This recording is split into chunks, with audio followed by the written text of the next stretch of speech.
Hi అన్న, అందరికీ good morning. మీరు చూస్తున్నారు భరత్ అగ్రికల్చర్ యూట్యూబ్ ఛానల్.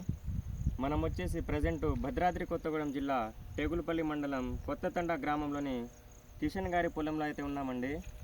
ఈ సంవత్సరం మనం వచ్చేసి కిషన్ గారికి 60 ప్యాకెట్లు అయితే ఇచ్చాము.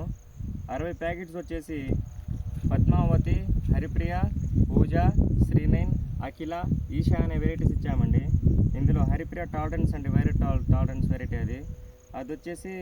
ఇది వచ్చేసి హరిప్రియ, అది వచ్చేసి ఈషా, ఇది వచ్చేసి పద్మావతి, అది వచ్చేసి శ్రీనైన్, ఆ మిగతా అఖిలాను సంథింగ్ ఇంకొక వెరైటీ ఒకటి తెచ్చారండి పూజ.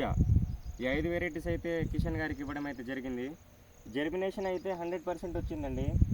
ఈ విధంగా అయితే నేను నారైతే ఎక్కడ చూడలేదు. మనమే ఇక్కడ కిషన్ నాయక్ గారి పొలంలోనైతే నేను చూస్తున్నాను. నారైతే జర్మినేషన్ 100% వచ్చింది, బాగుంది. ఎక్కడి నుండి తెచ్చారు ఏంటనేది మన రైతు మాటల్లో తెలుసుకుందామండి. హాయ్ అన్న, గుడ్ మార్నింగ్. నమస్తే అండి.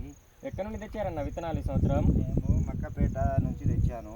ఓకే అన్న. షాపు శ్రీనివాస సీడ్స్ నుంచి దగ్గర నుంచి తెచ్చానండి. ఓకే అన్న. ఎన్ని ప్యాకెట్స్ తెచ్చారన్న? 60 ప్యాకెట్లు తెచ్చాము. 60 ప్యాకెట్లు మొత్తం.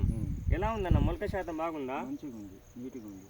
ఓకే అన్న, మీరు కూడా బాగానే చూసుకుంటున్నారన్న. ఈ విధంగా చూసుకుంటే మాత్రం మిర్చి రైతు అయితే లాస్ అనేది ఉండదండి. నర్సరీల నుండి తేవడానికి కూడా జరగదు. అసలు ఎలా వచ్చిందంటే మొలక శాతం నెంబర్ 1 వచ్చింది. ఓకే అన్న, థ్యాంక్ యూ.